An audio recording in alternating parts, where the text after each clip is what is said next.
Muy bien, señorías. Si les parece, vamos a reanudar la sesión.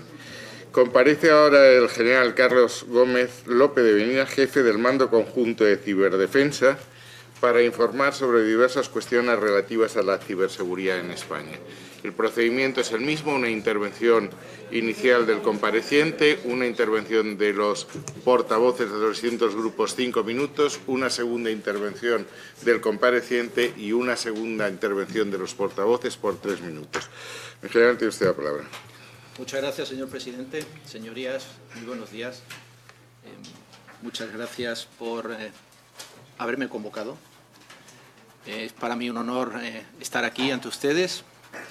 Y nuevamente muchas gracias porque me van a dar la oportunidad de decirles, de informarles sobre qué hacemos, cuál es nuestra misión, cuáles son nuestros cometidos y cómo colaboramos en la mejora de la ciberseguridad de España.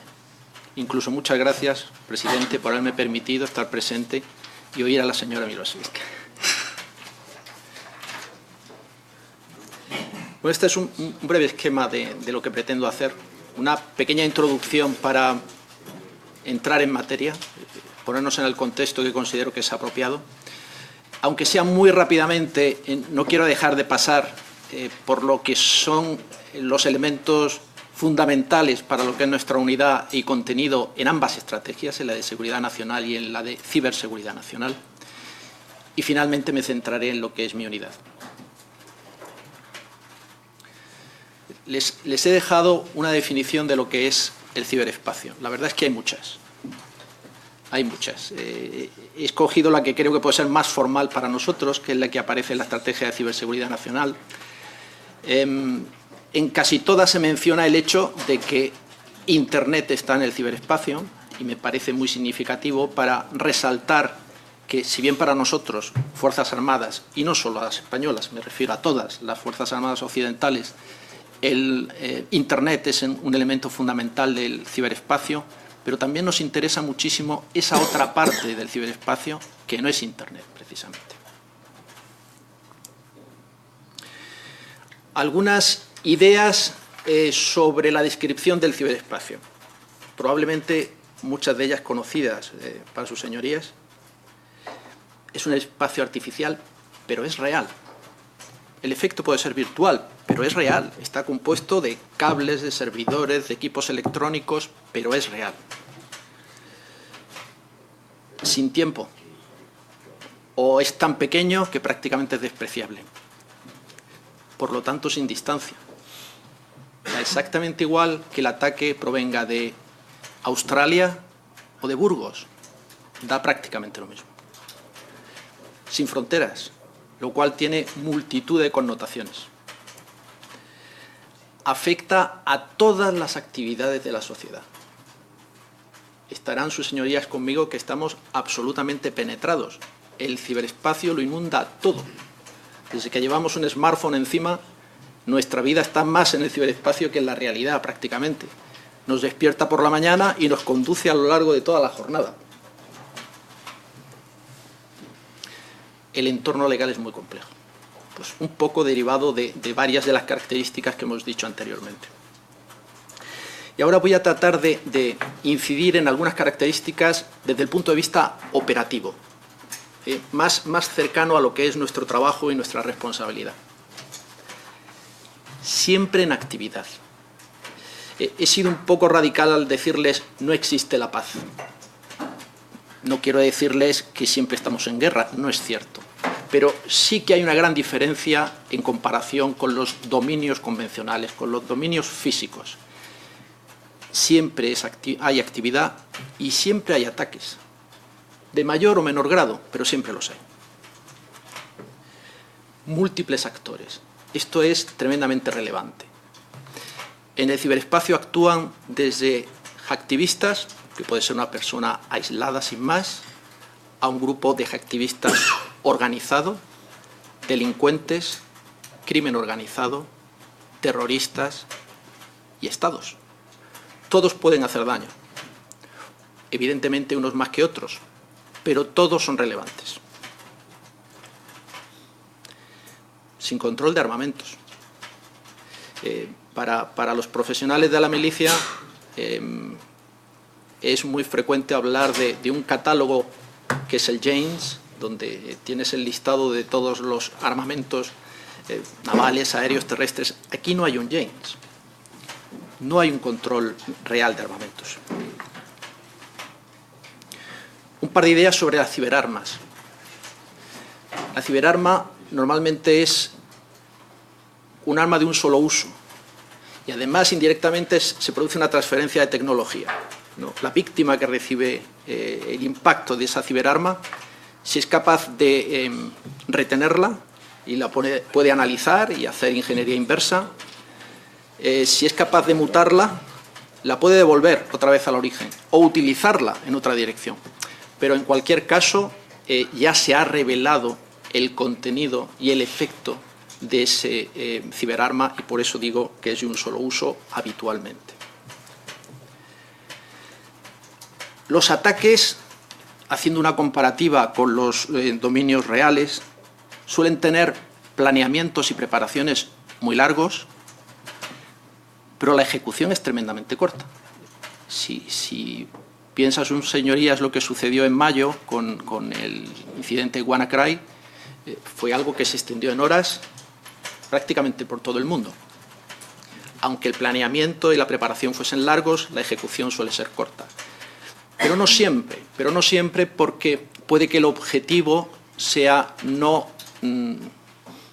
dejar fuera de servicio un sistema, sino extraer información de ese sistema. Y lo que interesa es que ese elemento, ese malware que desplegamos, quede latente durante mucho tiempo y vaya obteniendo información poco a poco y extrayéndola. En ese caso, la ejecución no es corta, obviamente. Seguimos con algunas características. Esto es tremendamente sorprendente. Es más fácil, barato y, por lo tanto, eficiente atacar que defender. Eso nunca sucedía. Nunca sucedía. Normalmente, para atacar una posición había que utilizar el triple de recursos utilizados por los defensores. Ahora no es así.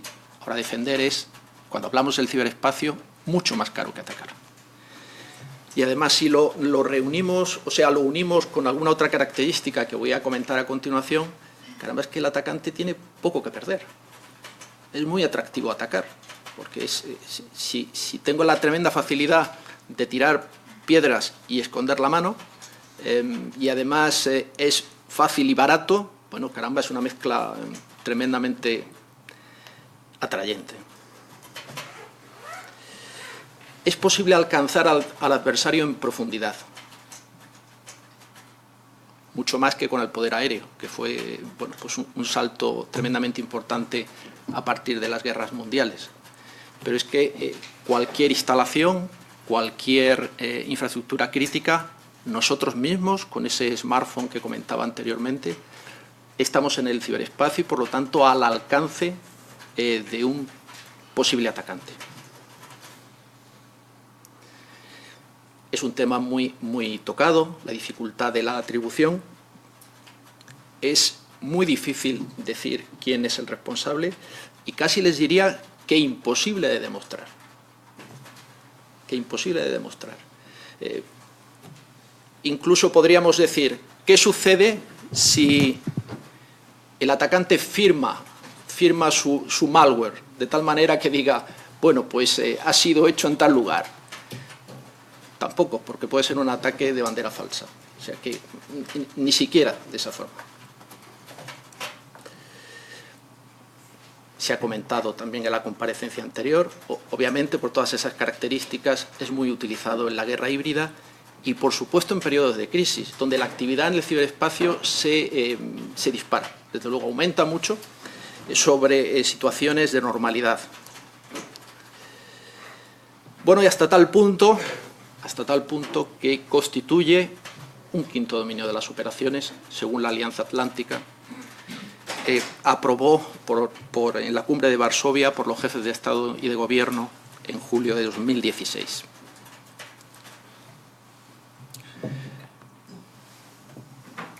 Unas ideas sobre la estrategia, que seguro que es conocida por sus señorías. Solo me interesa pararme en ese capítulo 3, donde está la relación de riesgos y amenazas, que son 12, y donde, bueno, pues en tercer lugar aparecen las ciberamenazas. Pero lo que resulta interesante es que con un segundo vistazo a esa lista observamos, y ahora resaltado en negro, que hay más amenazas, no solo las ciberamenazas, donde la utilización del ciberespacio tiene un especial protagonismo. Conflictos armados, terrorismo, crimen organizado, espionaje y, por último, cómo no, la vulnerabilidad de las infraestructuras críticas y servicios esenciales.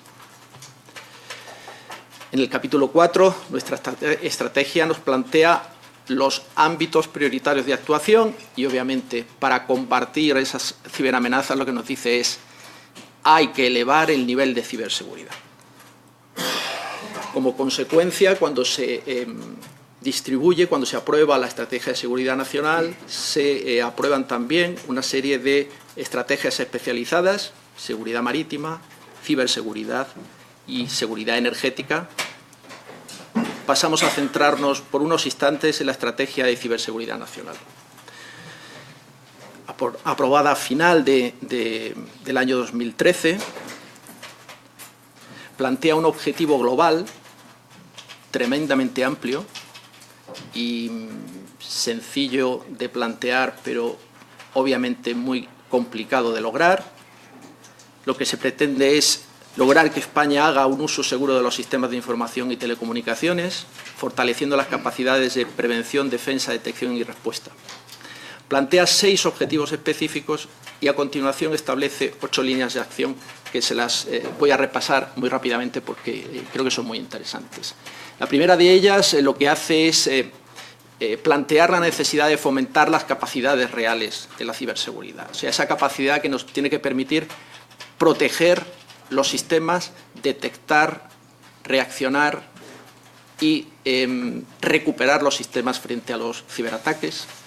La segunda línea se centra en las administraciones públicas, en la necesidad de proteger todos los sistemas, especialmente y de manera muy concreta aquellos que manejan información clasificada. La tercera se centra en la importancia de las infraestructuras críticas. La cuarta, como no, se centra en la importancia del ciberdelito y el ciberterrorismo. La quinta se refiere al sector privado y le dice, sector privado, ustedes tienen que invertir en ciberseguridad. Ustedes son víctimas, por supuesto, también, igual que la administración, y también tienen que invertir en ciberseguridad. La sexta incide en lo que es aumentar la capacitación del ciudadano, aumentar las titulaciones y aumentar la inversión en investigación y desarrollo. La séptima, probablemente la más transversal de todas, lo que indica es la necesidad imperiosa de aumentar el nivel de ciberseguridad o la cultura de ciberseguridad de los ciudadanos. Y, por último, la octava se refiere al compromiso internacional. Tanto la colaboración en organizaciones multinacionales, y concretamente se refiere a la Unión Europea y a la OTAN, como en los convenios bilaterales. ¿Y por qué? Pues porque la cooperación es absolutamente fundamental para que entre todos seamos más resistentes a las ciberamenazas. Sus señorías saben que la estructura del sistema de seguridad nacional está comandado por el Consejo. El Consejo tiene varios comités especializados y uno de ellos es el Consejo Nacional de Ciberseguridad, que tiene esa composición, presidente, 2 vicepresidentes y 11 vocales. Tengo el honor de ser el vocal del Ministerio de Defensa ante el Consejo. Y la segunda, diría, responsabilidad importante del Consejo Nacional de Ciberseguridad es velar por que la estrategia se lleva a la práctica y se lleva a la práctica correctamente. Después de haber revisado la estrategia, creo que es conveniente tener un listado de quiénes son los actores importantes a nivel nacional cuando hablamos de ciberseguridad. Departamento de Seguridad Nacional, Centro Nacional de Inteligencia, Ministerio de Defensa, Ministerio del Interior y Ministerio de Energía, Turismo y Agenda Digital.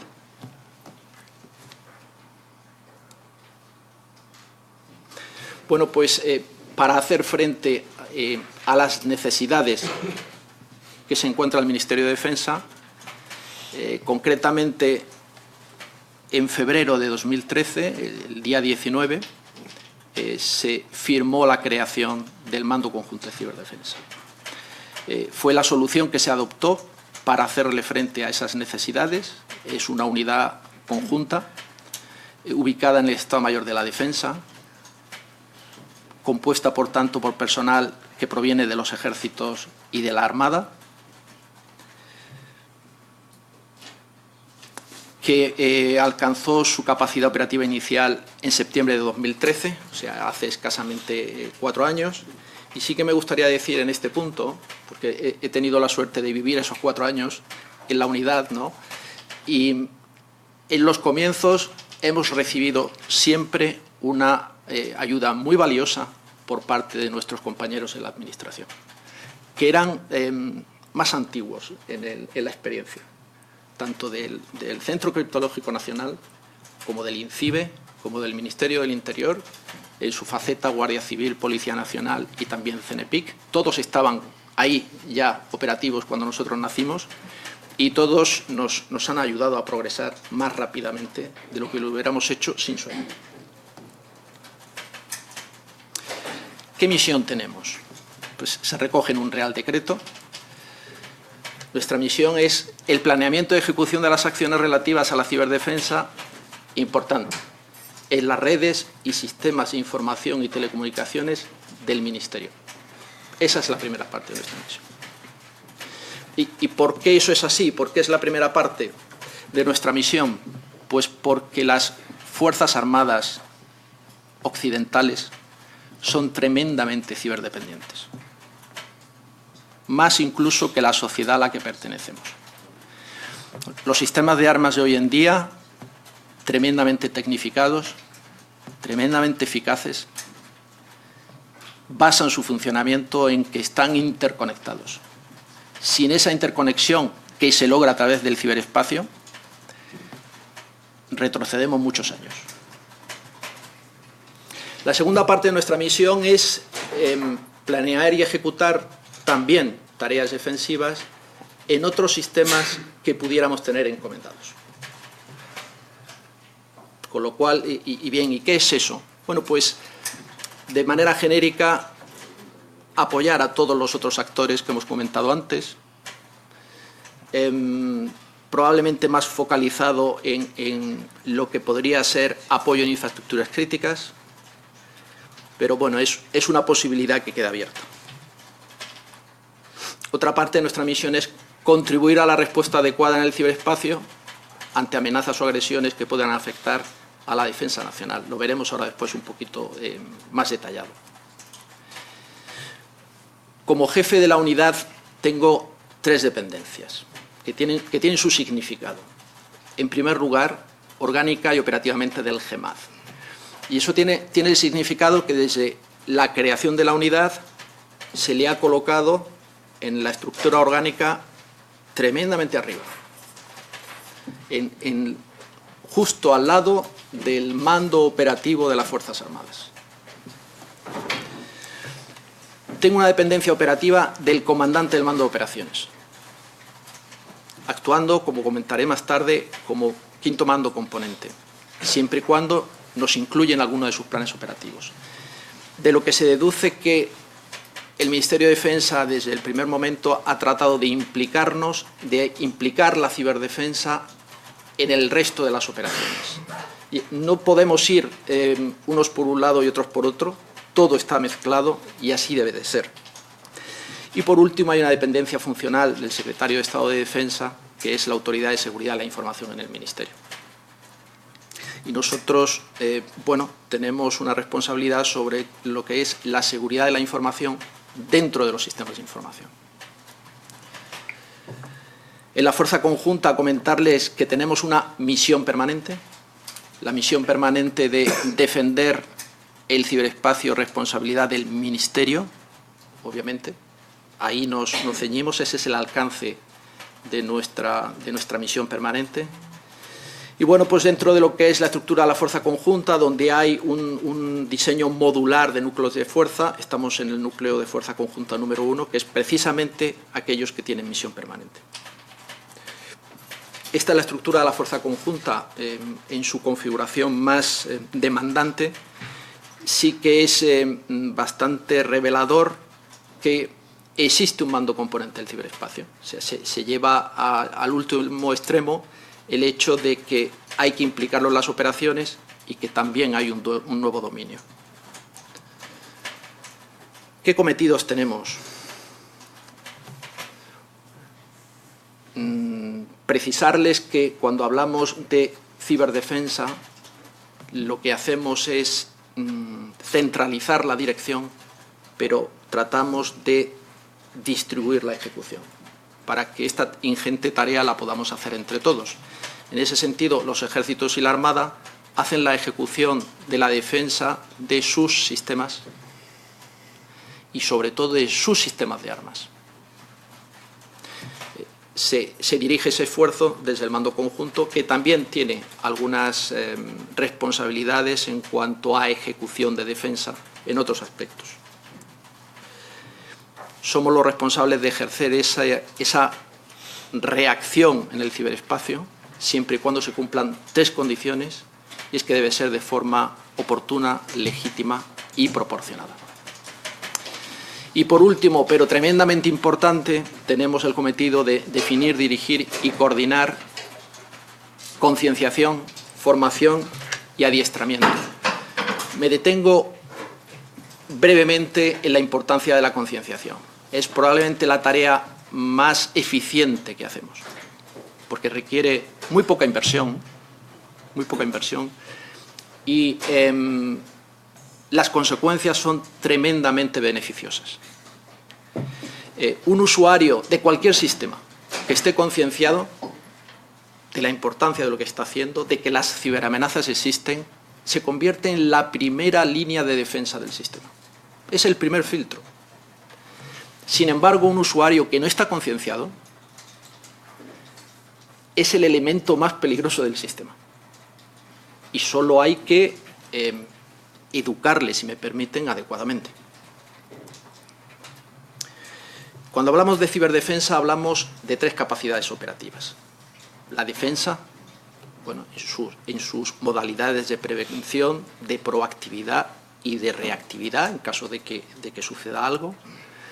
La explotación, que nos proporciona una cierta alerta temprana, un conocimiento de la situación en general y una inteligencia, pero solo a nivel táctico. No somos una agencia de inteligencia, somos una fuerza combatiente en el ciberespacio, que obviamente necesita una inteligencia táctica para poder operar. Y en caso de que fuese necesario, pues una respuesta siempre y cuando se cumplan las condiciones que comentábamos anteriormente. Cuando hablamos de cooperación, absolutamente esencial, como decía antes, y siguiendo una idea de círculos concéntricos, primero dentro de lo que es el Ministerio, los ejércitos, mando de operaciones, el CIFAS, la Dirección General de Armamento y Material. A continuación, la Administración.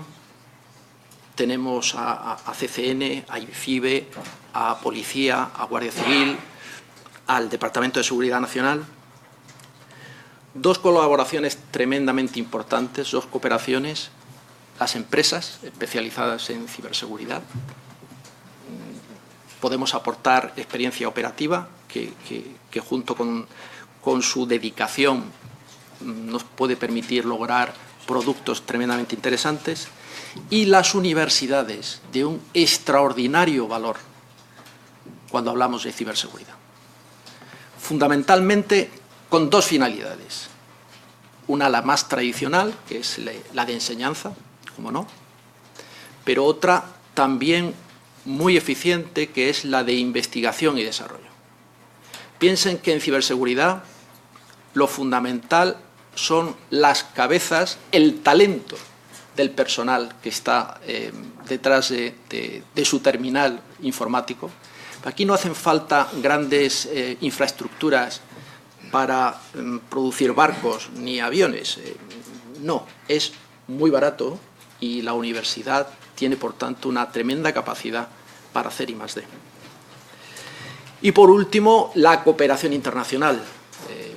OTAN, tanto el Centro de Excelencia de Ciberdefensa en Estonia, como los distintos comités de la OTAN, la Unión Europea, fundamentalmente la Agencia Europea de Defensa, y luego, bueno, pues aliados a nivel bilateral, con los que en muchos casos tenemos relación.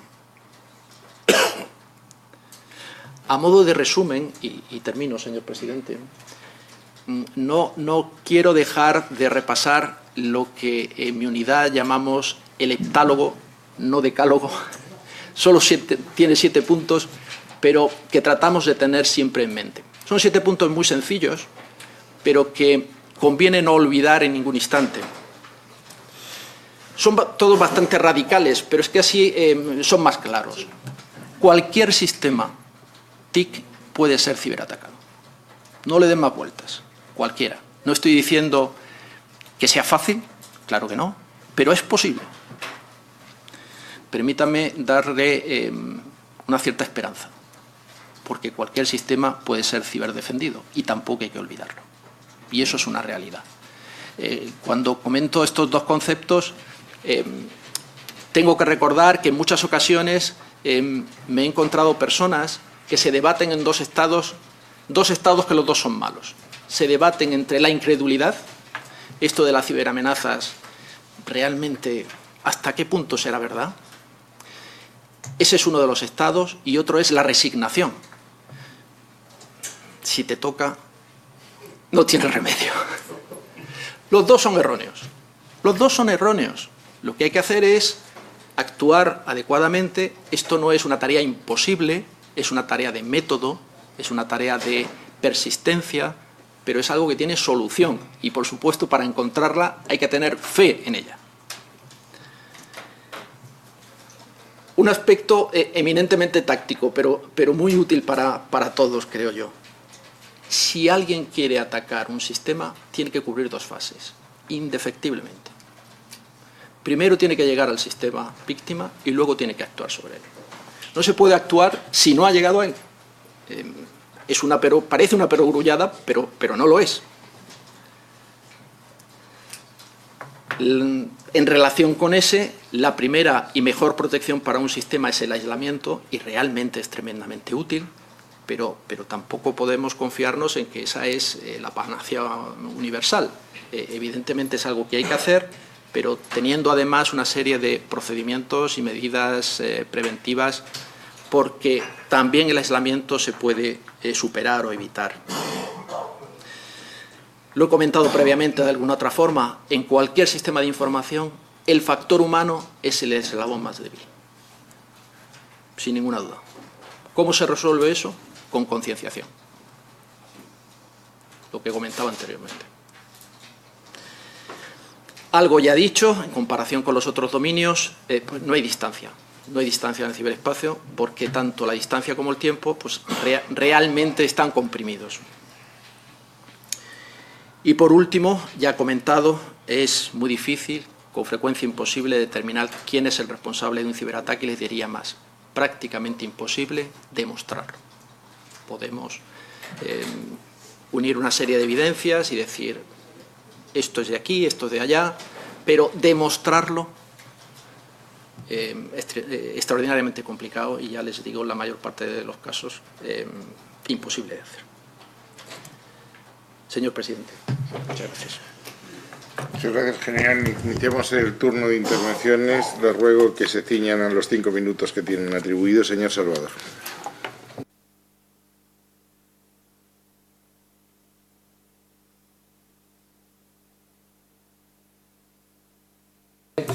Aunque nosotros estamos aquí para tomar decisiones y para aportar ideas para toda España, evidentemente me siento orgulloso de que usted también sea granadino, y yo como diputado de Ciudadanos por Granada, pues me agrada también enormemente su comparecencia, ¿no? Quiero felicitarle también por haber recibido el premio ISACA 2017, ¿no?, en la categoría Liderazgo Inspirador, porque yo creo que si algo se está viendo en su intervención, en la intervención anterior, en nuestras comparecencias y en lo que está instalado en el conjunto de la sociedad, estamos en un momento de cambio y una labor muy importante es la concienciación. O sea, en este momento yo creo que ustedes están haciendo también una labor de concienciación muy importante también en el propio ejército. O sea, por tanto, si el ejército no es consciente de las amenazas y de la necesidad de protección y de cómo poder actuar, pues difícilmente en su planificación para sus presupuestos pues podrá contemplar la importancia y la necesidad un poco de todo esto, y eso lo podríamos extrapolar exactamente a todos los ámbitos, hasta el de las empresas, o sea, que tengan que saber cómo se tienen que proteger, ya que están en un mundo que tiene más oportunidades. Por tanto, en relación a lo que había dicho antes un compareciente, de que se puede intentar aparentar que se criminaliza la red, todo lo contrario. Yo he comparado en ocasiones esto pues con la gran calzada romana o con las cartas de navegación, que sirvieron para desarrollar la humanidad, igual que esto, pero al mismo tiempo eso no quitaba que hubiera asaltantes y piratas y que hubiera que tomar medidas. Pues aquí yo creo que estamos en la misma teoría, o sea, tenemos que tomar medidas precisamente para que las oportunidades prevalezcan y los malos pues no terminen pues dándonos problemas a la gente que se porte normal, ¿no? He visto de sus intervenciones, y también he visto en alguna intervención de la compareciente anterior, que a alguien le sorprendía el tema de la palabra guerra, y yo quiero también poner de manifiesto, y que usted mismo incluso pues nos pueda decir que cuando hablamos de que un país está en guerra con otro es una concepción, y que si estamos hablando de ciberguerra, la prevención de la guerra, pues, guerra híbrida, etcétera, etcétera, porque estamos hablando de conceptos, o sea, que no llega la sangre al río, independientemente de que sean absolutamente importantes para garantizar la seguridad de un país, y de que si no se tienen las prevenciones necesarias, pues pueden ser absolutamente demoledores los efectos que se pueden provocar. He visto muchas de las frases que usted ha ido diciendo en conferencias y en distintos ámbitos, porque lo he investigado y me parece que es un apóstol de toda esta causa muy, muy necesario. Y yo le voy a preguntar básicamente 2 o 3 cuestiones, ¿no? En primer lugar, ustedes surgen en el año 2013 con este nuevo cometido. Pues le quisiera preguntar si sobre lo que se diseñó en ese momento como estrategia nacional a donde estamos hoy, pues por una parte ver si se han cumplido los objetivos que pudieron tener en ese instante inicial de 2013, sabiendo que era algo que iba a tener una constante evolución y por tanto también las respuestas se iban a tener que adaptar y los medios se iban a tener que incrementar. Por tanto, ver si usted considera que se han cumplido los objetivos que inicialmente se plantearon y estos se han ido plasmando después en el tiempo, ¿vale? Por otra parte también, ¿qué entiende usted que es todavía mejorable? O sea, porque independientemente de la voluntad, como he dicho, están los presupuestos, está el señor Montoro, está la capacidad para después llevar a la práctica pues esa capacidad para defendernos, que usted ha definido muy bien como bastante más cara que la capacidad en este sentido de atacar. Preguntarle también que si considera que en este momento en España nuestra capacidad de respuesta es óptima y por tanto entonces pues podemos estar, no digo tranquilos, pero bueno, pero medianamente satisfechos de que todo en este sentido va en el buen camino. Y luego después ha puesto bastante importancia, aunque bueno, no se ha extendido en ello, tampoco hacía falta, en la importancia de la coordinación, ¿no? Entre los distintos actores que también actúan en este sentido la ciberdefensa o la ciberseguridad. Yo aquí pondría Ejército, Cuerpos y Fuerzas de Seguridad del Estado, el INCIBE, más el resto de administraciones, empresas, sociedad civil, las relaciones también con el ámbito internacional, también el poder legislativo para adaptar las normas y también el ejecutivo para tener la formación y la capacitación adecuada para en este momento también ejecutarlas. Decía con el compareciente anterior que si usted ha dicho antes el riesgo, o sea, se puede planificar durante mucho tiempo, se actúa muy rápido, después ha dicho hasta lo de la falsa bandera, o sea, quiero decir que es algo que también usted tiene que llevar la dificultad que tiene el poder encontrar culpables, pero también mientras sea muy fácil atacar y el beneficio pueda ser muy grande y los riesgos sean bastante pequeños y no se vea que hay condenas y que hay personas que quien la hace la paga, pues entonces evidentemente será un acicate para dedicarse a esa profesión de ciberdelincuente, porque además pues no deja muertos físicos, no tiene violencia física, pero sí puede arruinar la vida de personas, de entidades o incluso, como hemos comentado, de países, ¿no? Pues quería preguntarle en relación a todos esos actores si usted considera que la evolución en la adaptación a las respuestas que tenemos que dar en todos ellos va acompasada, o sea, hay unos que van más evolucionados que otros, y por tanto lo resumiría como si todos estos organismos y actores tenemos el reloj en hora y estamos acometiendo la amenaza desde la misma perspectiva y sincronizadamente, o cada uno está haciendo un poco la guerra por su cuenta y vamos un poco a saltos de mata, ¿no? Y, por tanto, le pregunto esto y estaré atento a sus respuestas para la segunda intervención. Muchas gracias. Muchas gracias, señor Salvador. Señor Comoreira. Muchas gracias, presidente. Muchas gracias, general, por su comparecencia y sus explicaciones. Yo voy a entrar directamente a hacerle preguntas, pues me interesa mucho más lo que nos pueda explicar usted que lo que pueda argumentar yo en este aspecto. Me gustaría saber qué opinión le merece la reciente normativa NIS en el marco de la defensa nacional y si considera que dicha normativa impulsa la cooperación internacional en la lucha contra el crimen y el ciberterrorismo. Por otro lado, el CNI, gracias a los expertos del Centro Criptológico Nacional, en un informe que apareció esta misma semana, nos informaban de que contabilizaron 70 ataques de hackers contra páginas de Internet de las administraciones públicas del Gobierno central en los días en torno a la aprobación del artículo 155. El Centro Criptológico Nacional informó de que en el 2017 terminará con una cifra superior a los 26.700 ciberincidentes en el sector público y empresas estratégicas españolas, es decir, un 26% más que lo ocurrido en el 2016.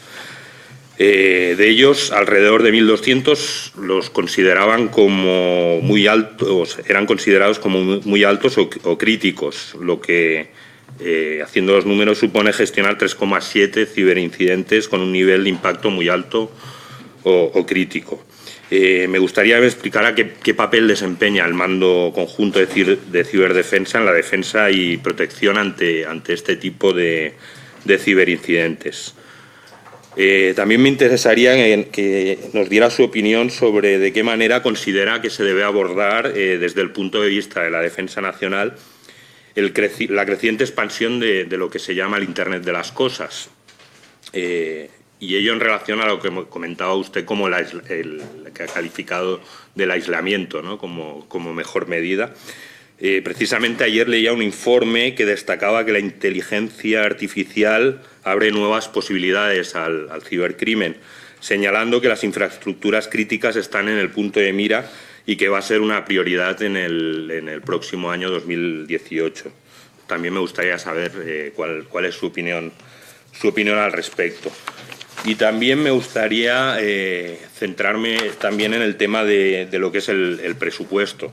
En palabras de Enrique Cubeiro, que es jefe de operaciones del Mando Conjunto de Ciberdefensa, recientemente dijo que se invierte más en vallas que en ciberseguridad y preguntaba de dónde creen que vendrá el próximo ataque, de la valla o de un firewall, ¿no? Entonces me gustaría que nos diera su opinión al respecto sobre si el presupuesto que actualmente se está dedicando a la ciberdefensa nos llega o no nos llega para las dificultades que los expertos nos dicen que en el próximo año vamos a tener con ataques a infraestructuras críticas. Muchas gracias.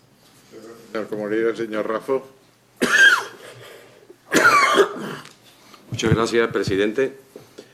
Me quería sumar al agradecimiento tanto a la señora Milosevic por su enfoque analítico, ¿no? Como profesional en el conocimiento de un aspecto relacionado con esta materia y también, por supuesto, a la general López de Medina por su presencia. Ambos, ¿no? Creo que con esto ilustran a los que somos representantes de la ciudadanía en poder llevar a cabo el proceso de toma de decisiones, que no deja de ser esto.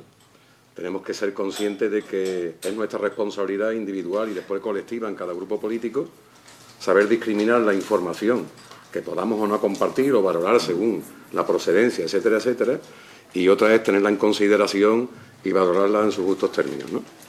Bien, a mí me correspondía comentar lo relativo a la comparecencia del general López de Medina y creo que, como lo dijimos en la anterior comparecencia, es difícil abstraerse o sustraerse, depende de cómo se quiera ver, ¿no?, a los recientes acontecimientos que hemos ido sufriendo en España, igual que en otros países occidentales.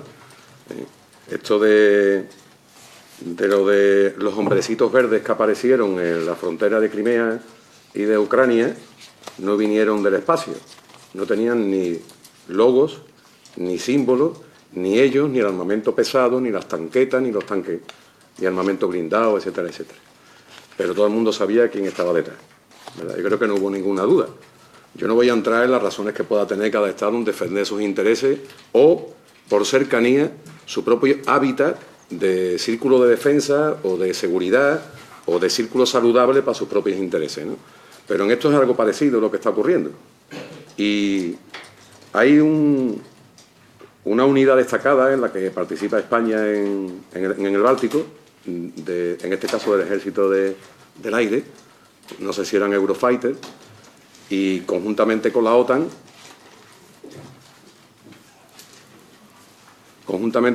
están desarrollando una tarea que es propia, en mi opinión, no tanto de la guerra, sino como de una nueva guerra fría, fruto de una serie de acontecimientos que han pasado. Bueno, esto no es distinto a la tensión que pueda estar ocurriendo en el Cáucaso o en el Oriente Medio, porque es geopolítica y geoestrategia dentro de lo que es el enfoque de la defensa y la seguridad de un país, ¿no?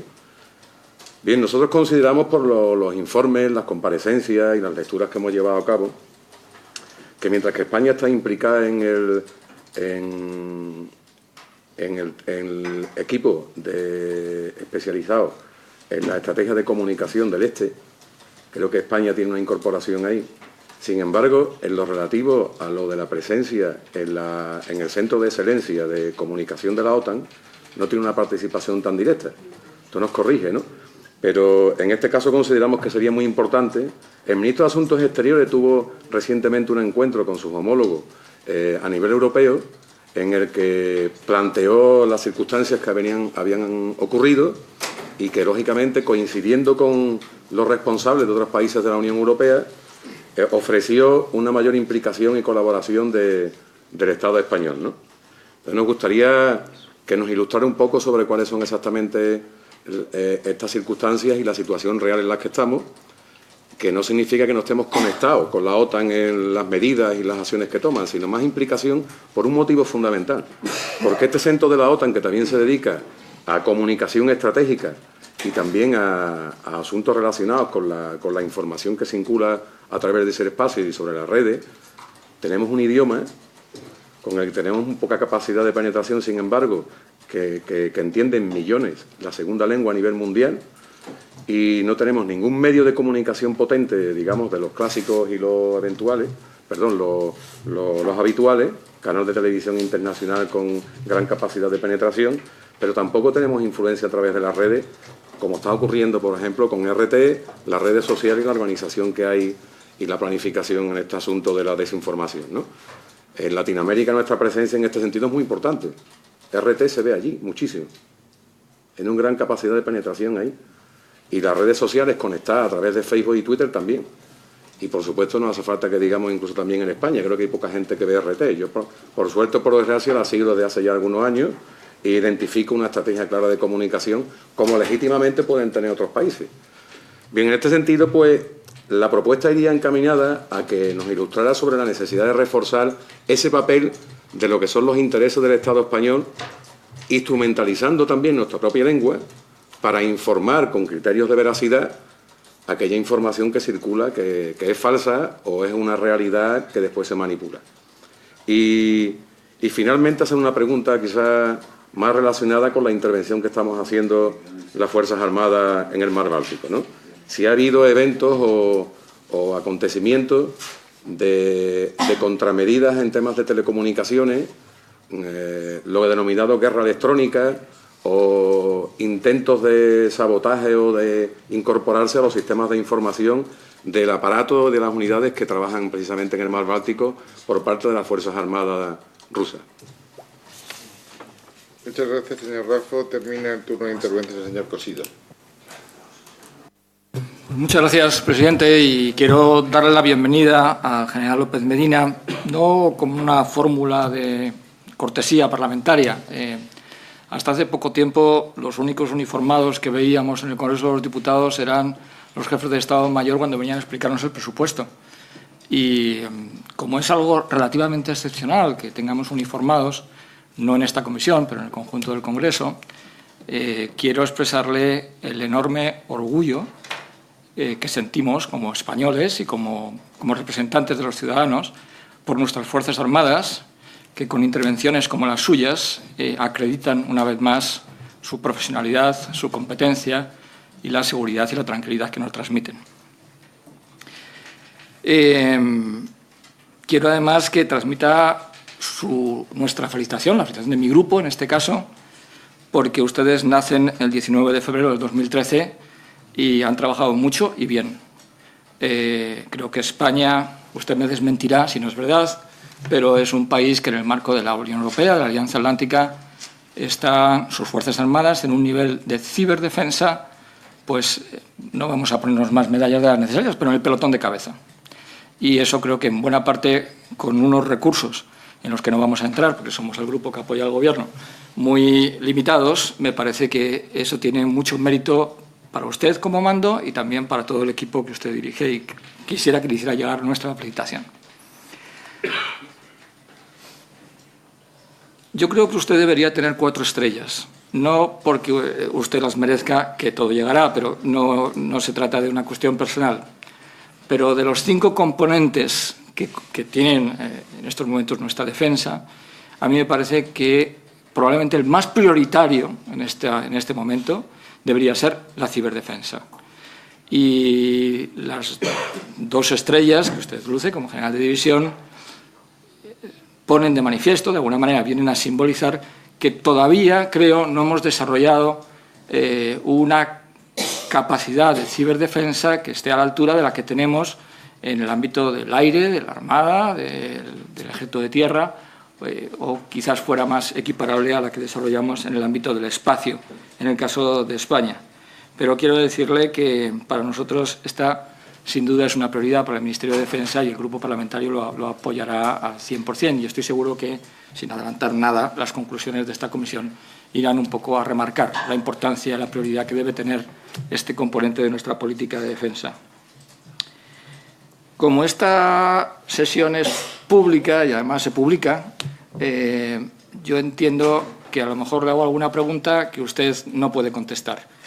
Soy plenamente consciente y, por tanto, ni lo tomo como que usted no sepa, ni como menos aún que sea una descortesía. Pero usted conteste lo que le parezca y lo que no le parezca o no le parezca que es inoportuno contestar, pues no lo contesta. Quizás en el caso del mando de ciberdefensa sí me atrevo a sugerir a la presidencia, previa felicitación por lo que he dicho de haber traído a este compareciente, que a lo mejor este sería uno de los centros que por su especial naturaleza fuera oportuno complementar la comparecencia con alguna visita, si es posible, en algún momento posterior.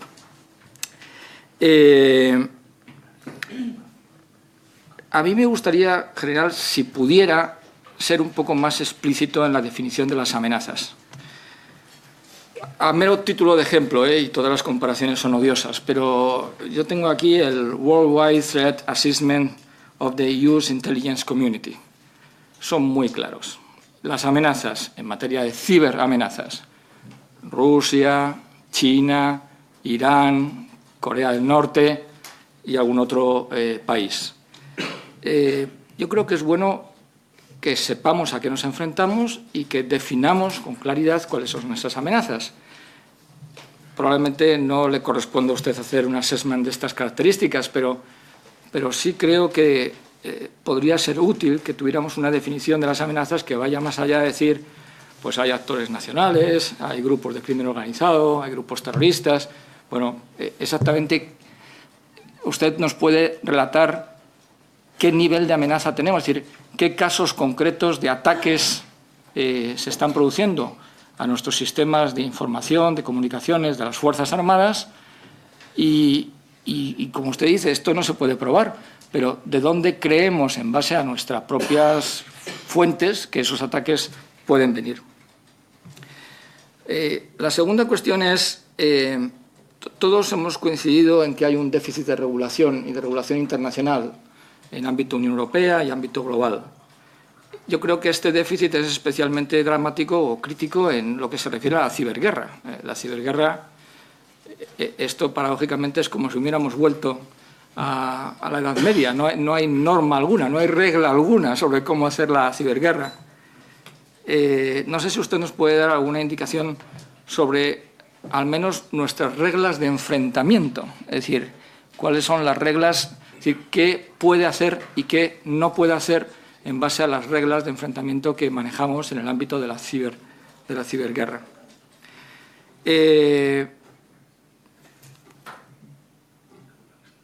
me gustaría preguntarle también si tenemos una excelente estrategia de ciberseguridad, pero esto es una percepción que usted a lo mejor me desmiente radicalmente, pero usted lo dice muy bien. No hay ningún sistema que sea invulnerable. Yo le digo más. Se están poniendo en evidencia que somos muy vulnerables. Y me da la impresión de que una buena parte del esfuerzo que realizamos, también en el ámbito de la defensa, es una defensa muy pasiva. Es un intento de blindar nuestros sistemas. Y yo, es decir, planteo si no sería necesario revisar. Claro, uno es por deformación de anteriores responsabilidades en la lucha contra el terrorismo. Es decir, poner volardos es muy importante, pero es más importante aún ser capaz de anticiparse a las acciones terroristas y desmantelar las células que están operando. Y me parece que el futuro debería ir por allí sin que, insisto, tengamos que tomar todas las medidas necesarias para garantizar también dispositivos que sean realmente seguros, ¿no? Un tema sobre estructura. Yo creo que la estrategia de ciberseguridad es muy importante porque aquí estamos en una multiplicidad de actores, pero que es necesario coordinar, y usted ha insistido mucho en su exposición sobre la necesidad de coordinar. Mire, con todo respeto, pero a veces esto de la ciberseguridad a mí me recuerda al fútbol alevín, que tiene sentido porque la estrategia es de 2013, es decir, es que estamos todavía con 4 años de estrategia, ¿no? Pero los que hemos tenido el privilegio de ver a nuestros hijos jugar al fútbol con 6, con 7 años, uno se da cuenta de que allí donde está el balón está todo el equipo, independientemente de cuál sea la posición que debería ocupar en el campo. Y aquí nos pasa un poco igual, es decir, que cuando tenemos un ataque de desinformación, pues como que todos nos ponemos detrás de esa pelota, cuando en realidad el campo tendría que estar más compartimentalizado. Yo creo que usted es afortunado porque es de los que más clara tiene su misión y más delimitada tiene su misión. Pero aún así, usted tiene también dentro de la Secretaría de Estado de Seguridad, un centro de telecomunicación e información. Usted ha mencionado los cuarteles generales. No le pido que se moje porque es un debate siempre complicado, esto de los organigramas, pero lo que sí le digo es, tenemos demasiados actores en el campo de la ciberseguridad. ¿Sería bueno ir a una convergencia de actores? Y no solamente en el ámbito de una gran agencia de ciberseguridad, sino en el ámbito del Ministerio de Defensa, centralizando más la misión.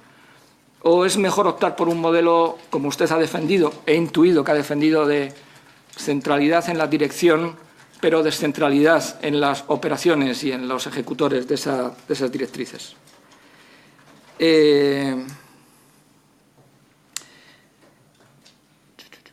Bueno, si nos dice algo, no lo ha mencionado usted, pero da la impresión de que el elemento central de nuestra estrategia de seguridad nacional, que es la disuasión, en este ámbito no funciona mucho.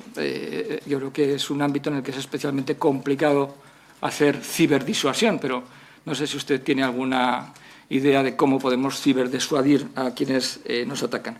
Y termino ya, presidente, que me he extendido, me temo, más de los 5 minutos, pero rapidísimamente, usted ha hablado de que el factor humano es el fundamental y no puede haber más coincidencia.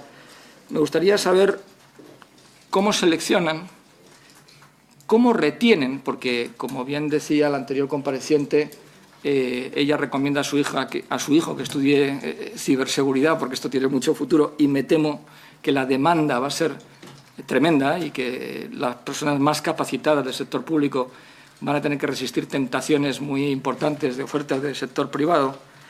¿Y cómo garantizamos esa seguridad del factor humano? Que yo coincido 100%, que es lo crítico. Yo creo que ustedes tienen militares, probablemente el ser militar es un plus de confianza, pero tienen también civiles. Y no sé si su idea es ir a civilizar más el mando, en el sentido de incorporar más civiles, que civilizado está, o mantener más el cuerpo uniformado como precisamente un plus, no infalible en ningún caso, pero un plus de garantía frente a posibles vulnerabilidades, ¿no? Yo soy muy entusiasta de la reserva y está la idea de los ciberreservistas, yo le adelanto, a mí me gusta la idea, pero no sé si desde el punto de vista operativo realmente cree que pueda tener utilidad y operatividad. Y ya termino hablando de capacidades tecnológicas. Tenemos cierta autonomía en el ámbito de nuestro sector industrial de ciberseguridad o somos muy dependientes del exterior. ¿Qué hacen ustedes en I+D+I como mandos? O si esto lo hace la Secretaría de Estado, o cómo, pero estamos realmente, ¿nos puede poner algún ejemplo de proyectos que en estos momentos estén creando una red, una potente industria de ciberseguridad, que además sería un valor muy competitivo para nuestro país? Y ya si, bueno, es que estamos a las 2:30, pero si nos habla un poquito del futuro, es decir, vamos a un mundo de inteligencia artificial, Internet de las cosas, nueva generación de semiconductores y, en general, con el gap que hasta ahora Occidente había mantenido en términos tecnológicos, de manera muy particular en Estados Unidos, parece que se cierra. Es decir, parece que tenemos potencias con menos recursos, aparentemente, con menos tecnologías, pero que son enormemente competitivas en términos de poder desarrollar ciberguerra o ciberataques. ¿Cómo vamos a ser capaces de gestionar este nuevo mundo? Muchas gracias. Muchas gracias, señor consejero. Yo voy a pedirle al general que haga uso del laconismo militar que le es propio, porque como usted ha recordado son las 2:30 y corremos el riesgo de que pase a que lo de en aquella conferencia, que el conferenciante dijo los que vayan a abandonar la sala, que lo hagan en silencio para no despertar a los que se han quedado.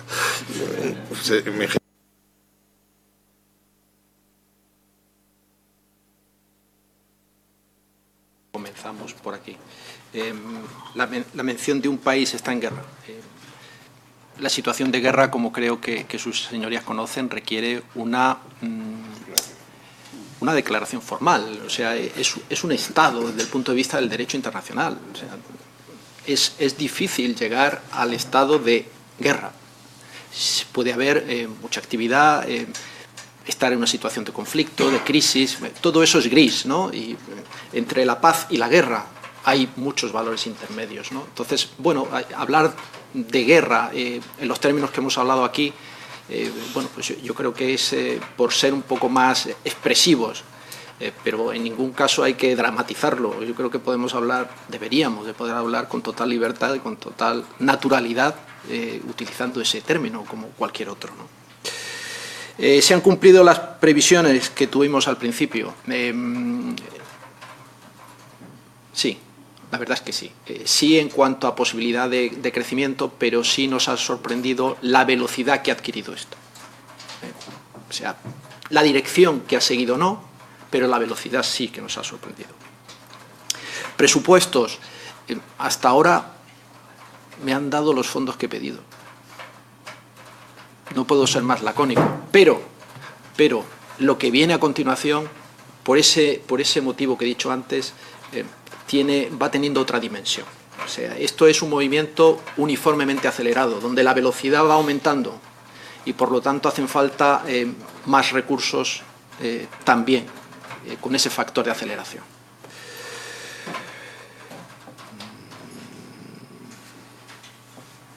La coordinación va bien, pero es un término que obviamente siempre se puede mejorar. Y de hecho hay mucho esfuerzo en ese sentido. Nos vemos con mucha frecuencia. Todos esos 5 actores que he comentado antes nos conocemos por nuestros nombres y nos relacionamos habitualmente. Coincidimos en muchos eventos, como así ha sido, y eso facilita obviamente mucho las cosas porque el factor humano pues cuenta mucho y que tengas una conexión, una empatía fácil con el resto de actores pues facilita mucho las labores y es así realmente, ¿no? Pero hay que hacer más, hay que automatizarlo más para que esa velocidad de coordinación real pues aumente, pero en ello estamos. Al señor Comarera, perdóneme. Sí, la directiva NIS, voy a tratar de ser muy breve, aporta algo que era muy necesario.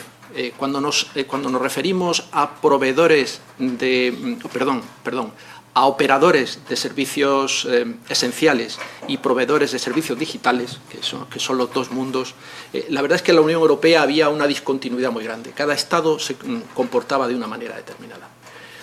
Creo que en España teníamos y tenemos una buena infraestructura en ese sentido, con una ley de infraestructuras críticas, concretamente la 8/2011, pero no en todos los estados era igual. Entonces la Unión Europea fue consciente de eso, porque esa discontinuidad pues, era un problema a la hora de lo que pretende la Unión Europea, que sea lo mismo vivir en Holanda que vivir en Italia, a todos los efectos, para los ciudadanos, para las empresas, para el capital, para todo. Entonces esas discontinuidades eran muy problemáticas, pues la normativa era diferente. Y si estamos hablando de empresas que son multinacionales, entre comillas, dentro de la Unión Europea, tenían instalaciones en España y también en otra nación donde la normativa no era igual, pues los problemas eran evidentes, independientemente de que lo que pretende es establecer unos mínimos en cuanto a la protección de esos servicios. ¿Para qué? Pues obviamente para proteger, en primer lugar, a los ciudadanos. Esa es la idea de la directiva NIS. ¿Qué papel tenemos en la defensa de los ciberincidentes? Bueno, esa es nuestra primera misión, defendernos de esos ataques. Pero claro, no podemos olvidar en ningún momento cuál es el ámbito de actuación, que es el que decía antes. Nosotros no defendemos España, contribuimos a... pero nuestra primera misión es defender nuestros propios recursos y ese es el planteamiento. Internet de las cosas, pues el impacto es grande porque aumenta el número de usuarios de Internet, por decirlo así, aunque sea una cosa realmente, pero el número es enorme y al ser enorme, si no se tienen en cuenta criterios de ciberseguridad en esas cosas, comienzan los problemas. Comienzan los problemas porque se puede hackear de forma masiva, porque es fácil hacerlo, incluso convertirlos a esos elementos, convertirlos a su vez en robot para que hagan algo, no tiene que ser muy complicado, pero como son millones de acciones simultáneamente, pues el efecto sobre el sistema víctima es de una denegación de servicio normalmente.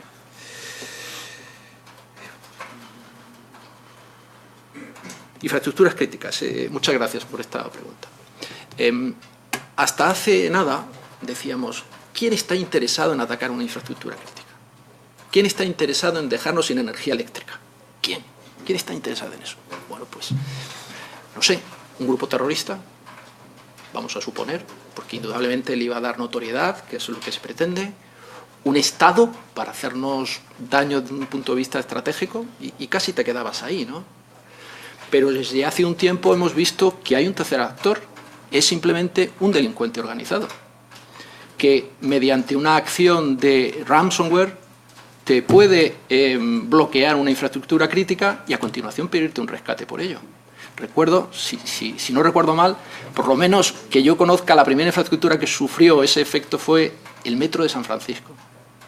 Puedo estar equivocado, pero que me llamó mucho la atención, porque llegué a esa conclusión, digo, caramba, ya hay más gente interesada en actuar sobre una infraestructura crítica para pedir dinero a cambio. O sea que eso es una novedad que hace que esta actividad y la vulnerabilidad o el interés de actores para actuar sobre infraestructuras críticas aumente de manera muy importante. Quique Cubeiro es mi jefe de operaciones. Hay que gastar más dinero en ciberseguridad, es cierto. Quique es un magnífico conferenciante, además un señor muy gracioso y muy agudo, ¿no? Y me lo imagino poniendo ese ejemplo, pero es que hay que gastar más dinero en ciberseguridad y sobre todo el sector privado. Sí que es cierto que las medianas y pequeñas empresas pues tienen pocos recursos para dedicarlos a ciberseguridad, es cierto, pero es que son víctimas muy fáciles de ese tipo de acciones, ¿no? Perdóneme, no me acuerdo de su nombre. Rafa. Discúlpeme. participamos en el Centro de Excelencia de Ciberdefensa de Estonia. No sé si se refería a él. Sí, es de la OTAN, es de la OTAN. Vamos, es de la OTAN, perdón. Es de una serie de naciones, como todos los centros de excelencia.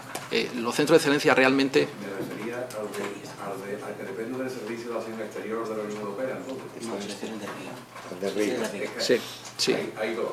Sí. Uno estamos implicados directamente. Sí. Hay una relación de países. Sí. Y hay otro que yo diría que era este. Sí, Que está en Riga. sí. Creo que es el que está en Riga. Y en ese estamos. Ya. ¿En ese estamos? En el Pues entonces que- me refiero al del EA Strike con Task Force.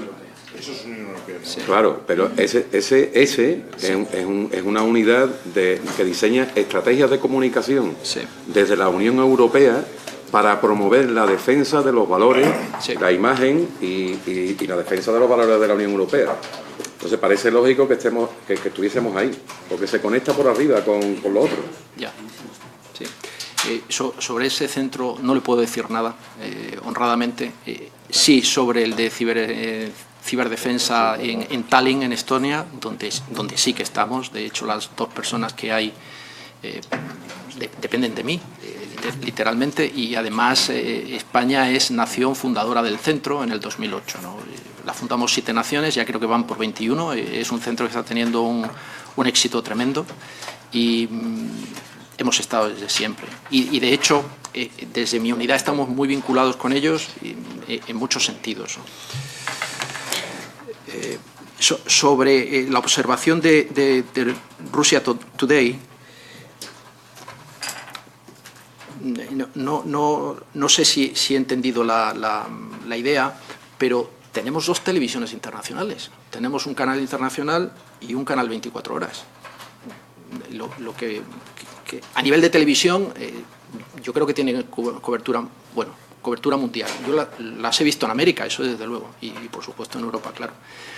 Ese podría ser vehículo para lo que estamos diciendo, pues apuntando a los activos de veracidad, etcétera, etcétera, etcétera, ¿no? Pero esas dos de entrada. Y sobre los intentos de los rusos en las campañas del Báltico, bueno, comentarles para su tranquilidad. Nuestra misión es proteger el ciberespacio de responsabilidad del Ministerio, pero con un énfasis especial para los destacamentos que tenemos en el exterior. Y especialmente un destacamento que esté en ese lugar, precisamente. Obviamente las amenazas no son las mismas y aunque no hay distancia en el ciberespacio ni fronteras, pero obviamente sí las acciones en el ciberespacio son consecuencia de otros hechos, y estar desplegado al lado de Rusia no es lo mismo que estar en Mali, desde ese punto de vista, ¿no? Entonces, cuando uno de nuestros destacamentos va a ocupar o va a realizar una de estas misiones, hay un proceso previo muy detenido, muy riguroso, para confirmar y asegurarnos de que el sistema que se despliega allí está suficientemente protegido. Desde el punto de vista teórico y desde el punto de vista práctico también. Se hace una auditoría en el lugar una vez que se han desplegado, aparte de extendernos ampliamente en la concienciación del personal que va allí. En todos los aspectos. En todos los aspectos. En todos. ¿Ha habido acciones? Hay actividad permanente y además en esas zonas es conocido que hay muchas falsas noticias en relación a todo esto, pero no hemos recibido, no hemos sido víctima, o si lo hemos sido no han tenido efecto ningún tipo de ataque sobre nuestro personal allí. Para el señor Cosidó, muchas gracias por su bienvenida. Para mí también es un tremendo placer estar aquí, compareciendo ante ustedes. Nunca había venido con este rol al Congreso de los Diputados. Había tenido suerte de venir de visita. En la época que fui ayudante de Su Majestad el Rey tuve varias oportunidades de pasar por el Congreso, pero obviamente no en esta situación. O sea que muchas gracias. Vamos a ver. Bueno, salto lo de las 4 estrellas, que creo que hay cosas como a lo mejor le van a interesar más. La visita al mando, señor presidente, ni qué decir tiene. Definición de las amenazas, ¿no? Por entrar ahí. El problema es que no se puede demostrar. Y como no se puede demostrar, pues claro, nadie quiere ponerlo en esos términos, ni más ni menos. Si se pudiese demostrar, como otras acciones en otras muchas facetas o en otros muchos campos, no habría tanto problema porque se puede demostrar. No, es que es así y además lo demostramos. Pero ese lo demostramos o no existe o está tan cojo que no soporta el hecho de que puedas definirlo, ¿no? Ese es fundamentalmente el motivo. ¿Qué casos de ataques se están produciendo? Decía a continuación. Bueno, nosotros tenemos también para su tranquilidad.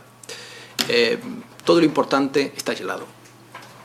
Y lo que no está aislado no es que no sea importante, es que no es importante operativamente. Pero obviamente para relacionarnos con los ciudadanos, pues tenemos que tener una parte de nuestra infraestructura que es visible, es donde está nuestra página web, no solamente la del Ministerio, la de los ejércitos, la de las unidades, donde puedes entrar, donde puedes hacer gestiones.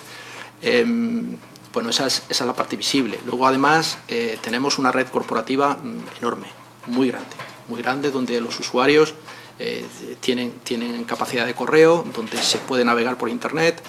Bueno, pues esa es la parte obviamente más vulnerable. Como es más vulnerable, lo que hacemos es no tener dentro información que sea importante.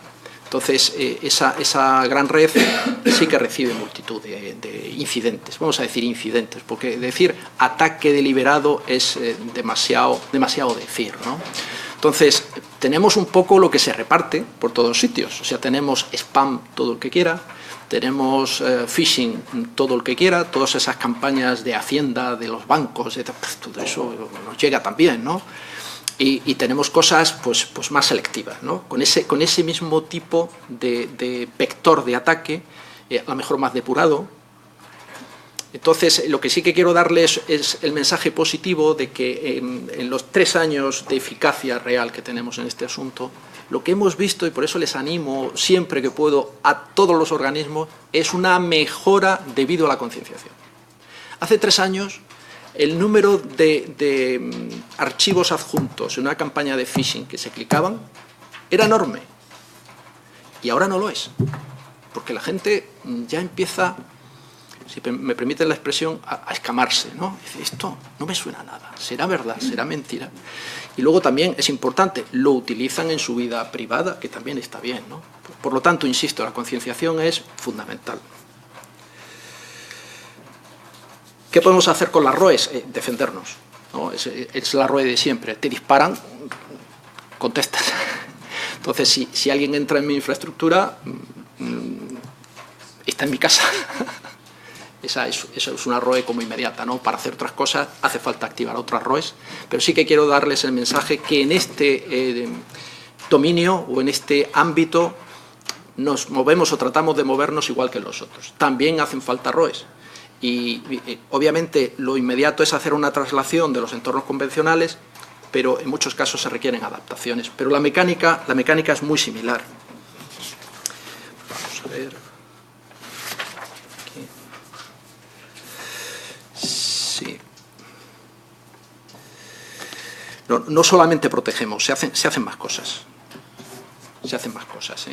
Lo de proteger tiene una sensación muy estática, efectivamente, pero la defensa que se hace es muy dinámica. Todos los días se cargan los sistemas de defensa con alertas nuevas. Algo muy parecido a lo que hacen en el ordenador de casa cuando actualizan el antivirus, cargan una serie de archivos de referencia, que es lo que hace el antivirus, comparar con lo que entra, decir esto es malo, esto es bueno, ¿no? Aprovecho para decirles que el antivirus, el mejor, protege poco. No crean que el antivirus es la panacea, porque no, es algo necesario, pero no suficiente. Entonces, se hacen muchas cosas de ese estilo y el sistema de defensa perimetral está permanentemente alertado. Todos detrás de la pelota, todos detrás de la pelota. Sí. Esto de distribuir la ejecución es algo que al principio, pues sinceramente no teníamos claro. Parecía mejor, había posturas de centralizarlo todo desde el mando, pero yo fui abanderado de descentralizar. Verán por qué. Porque este es un tema totalmente transversal que afecta a todo el mundo. Entonces, lo que no podemos pensar es que lo que le sucede al Ejército de Tierra, con todos sus recursos, toda su extensión, lo vamos a defender desde el Mando Conjunto de Ciberdefensa, que por muchos que seamos, no tiene sentido.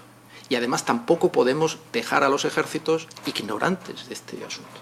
De hecho, el segundo objetivo global que tenemos en el mando es llevar la ciberdefensa a todos los rincones del Ministerio de Defensa. Y para hacerlo, consideramos que lo mejor es que ellos sean protagonistas de eso también. Entonces, ¿quién mejor que la Armada para ciberdefender una fragata F-100? ¿Lo vamos a hacer nosotros? No, lo que hacemos, o pretendemos hacer es dar directrices, sí normalizar, sí dirigir la orquesta, para que todos, en vez de ir detrás de la pelota, pues guardemos nuestros puestos correctos en el campo de juego, ¿no? Eso sí. Disuasión. Para ejercer la disuasión hay que tener recursos y, sobre todo, hay que tener la firme voluntad de emplearlos y que el adversario lo sepa. Esos son los componentes de la disuasión. ¿En el ciberespacio puede haber disuasión? Yo creo que sí.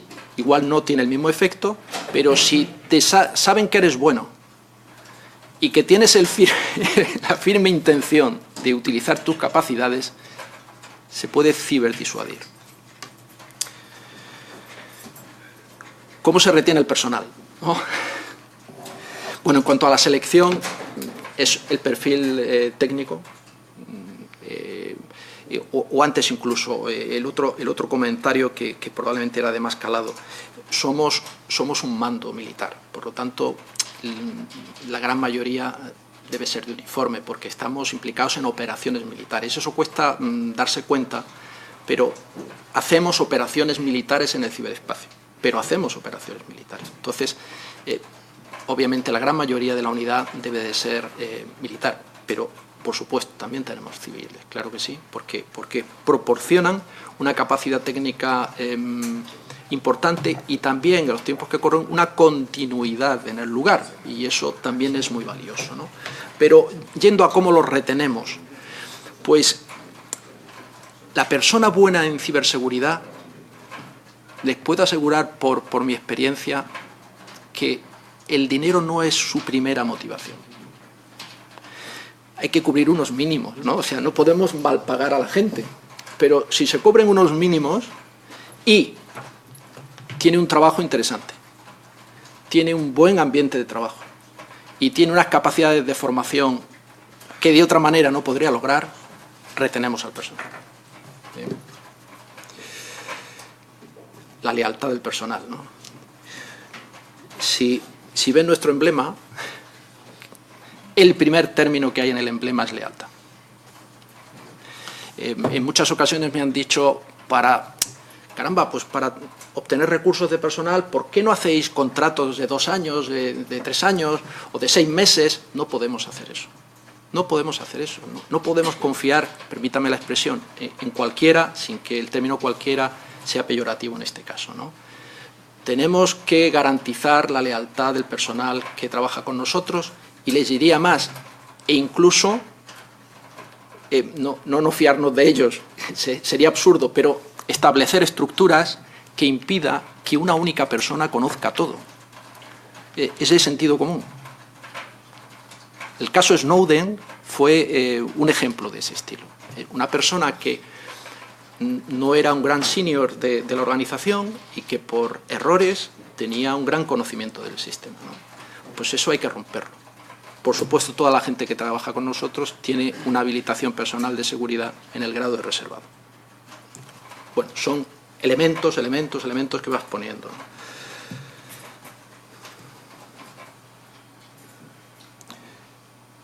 ¿Tenemos capacidad nacional de ciberseguridad? Sí que hay bastantes empresas españolas que son buenas y son punteras.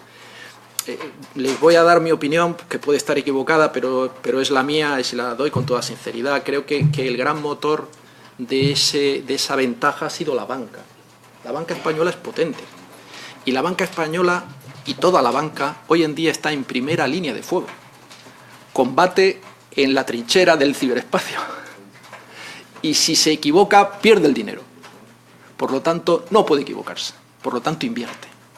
Y al invertir hace que ese mercado se desarrolle. Entonces, ha sido la locomotora desde hace unos años, por supuesto lo sigue siendo, y sí, hay buena industria. El español es una persona imaginativa, que sale muy bien de los apuros y que trabaja bien bajo presión normalmente. Entonces, tiene un perfil bueno para esta actividad, en términos generales, ¿no? O sea, que sí, lo que hay que hacer es, bueno, pues lo que ha hecho la banca, ¿no? ¿Qué hacemos en I+D? Pues en I+D hacemos,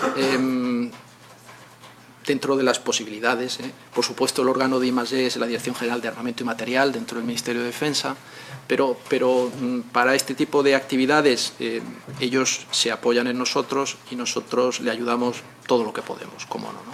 Entonces, lo que se procura es desarrollar productos, herramientas que obviamente no están en el mercado porque si no, no merece la pena, es mejor comprarlo, no merece la pena en ningún caso reinventar la rueda, pero sí que hay mucho por hacer y entonces, bueno, pues se valora el esfuerzo, el coste, el tiempo, porque si se va a tardar en obtener 3 años en este tipo de actividad, no te vale para nada. Cuando lo has obtenido, ya no sirve. Ya no sirve, está superado, ¿no? Entonces, bueno, hay que evaluar todos esos aspectos. El gap tecnológico es así. Y sobre todo el gap tecnológico yo creo que se plantea entre Europa y los demás. O sea, tenemos Corea del Sur, que fabrica microchips, o China, o Estados Unidos, pero Europa no, se ha fraccionado el mercado, ¿no? Entonces, hay que acudir fuera. Eso es un tema tecnológicamente estratégico que habría que ponerle solución, ¿no? Señor presidente. Muchas gracias, general. Hay un segundo turno. Antes de eso quiero, porque ha habido una cierta confusión en la información. El día 14, señor Raffo, estará aquí el señor Yanis Sarts, que es el director del Centro de Excelencia de la OTAN sobre Comunicación Estratégica, que está en Riga y en la que efectivamente no está España. Yo entiendo que esa visita probablemente sea una invitación a que subsanemos esa deficiencia. Segundo turno, señor Salvador. Muy rápidamente, y no por comer, porque estamos acostumbrados, lo digo por no dar una mala imagen al compareciente, que estamos acostumbrados o a comer poco o a comer en la cafetería ya casi con el pleno empezado, ¿no? Simplemente es que sobre la pregunta que le había hecho en relación a, no era tanto sobre el tema de la coordinación, si están bien coordinados, que presupongo que sí, y usted mismo lo ha dicho, coinciden y comparten actividad, sí, y me refiero más a si el reloj está en hora en todos, o sea, si todos están evolucionando a la par. Si no llevamos el sector de las empresas más retrasado que el sector de las cuerpos y fuerzas de seguridad del Estado, ustedes están más avanzados y al final hay el ciudadano de a pie pues está totalmente descolgado. Lo que quiero decir es, si dentro de esta estrategia nacional todos estamos trabajando acompasadamente para que la evolución sea conjunta, nada más. Muchas gracias por la comparación. Señor Comorera. Sí, muchas gracias, presidente.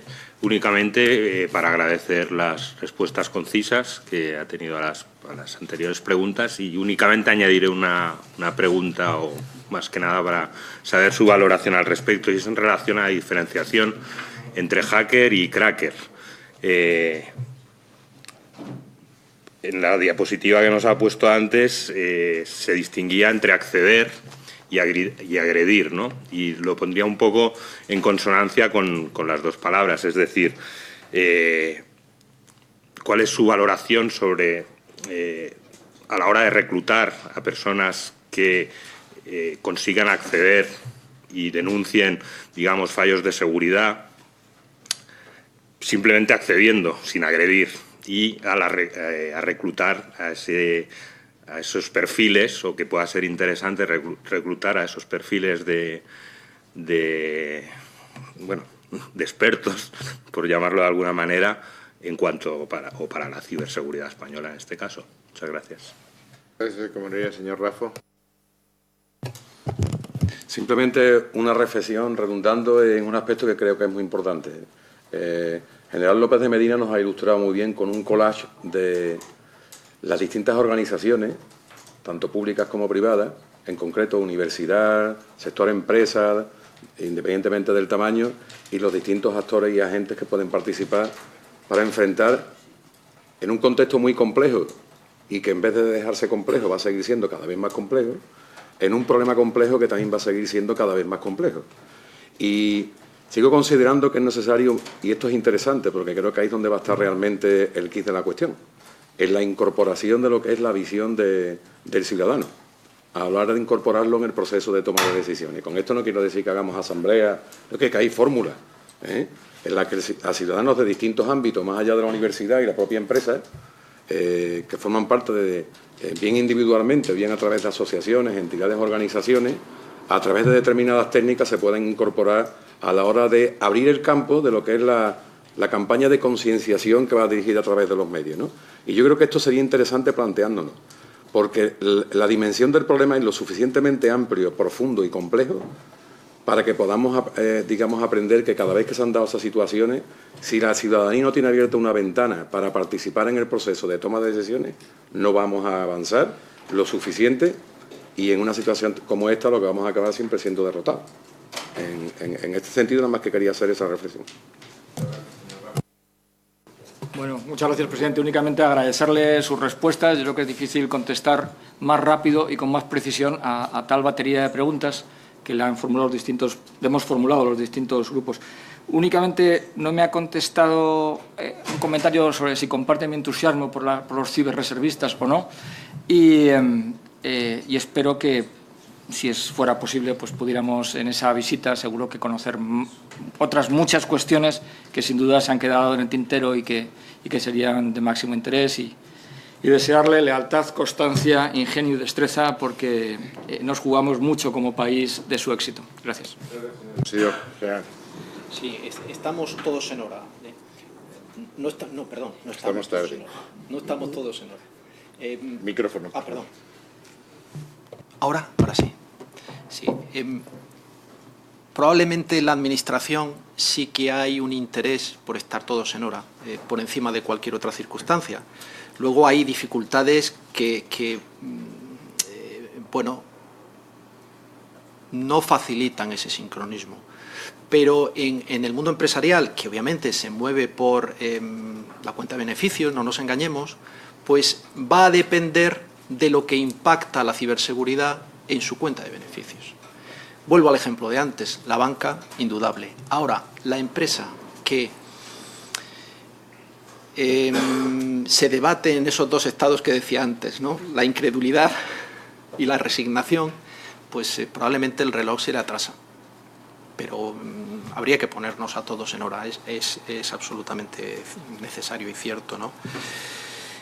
Sobre este personal que decíamos antes para el señor Comorera. Comorera.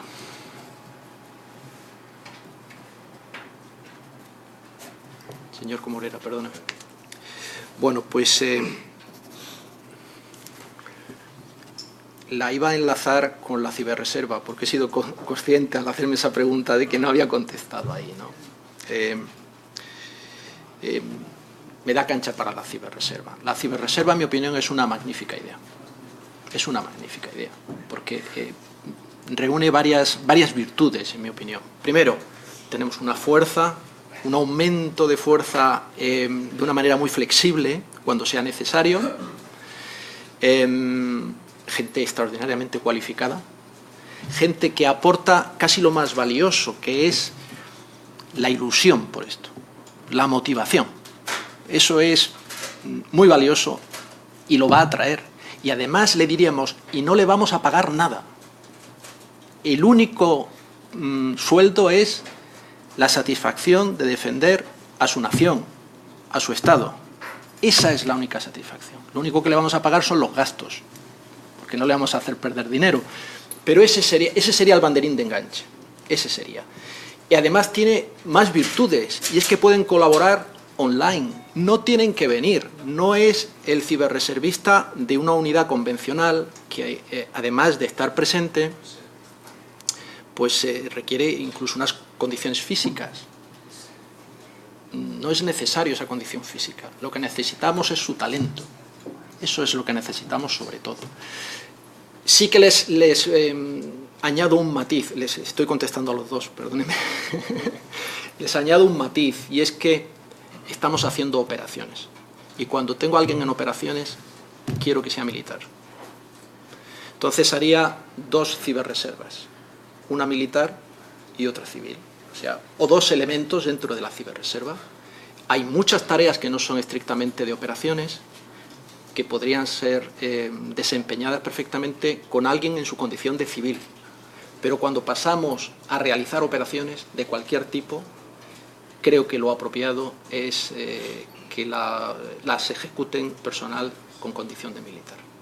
Pero le podríamos dar entrada a todo este personal brillante y además podríamos responder, creo que es el artículo 30 de la Constitución, que dice que los españoles tienen derecho a participar en este esfuerzo. También le daríamos salida a eso. Obviamente habría que organizarlo, no es algo trivial, habría que crecer progresivamente.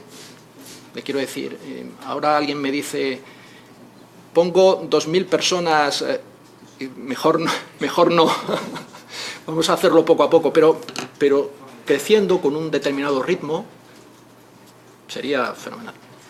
Además no seríamos inventores, ya hay realidades de ese estilo en otras naciones, ¿no? Señor Rafa, vamos a ver. Sí, la incorporación del ciudadano. Muchas gracias por esa pregunta.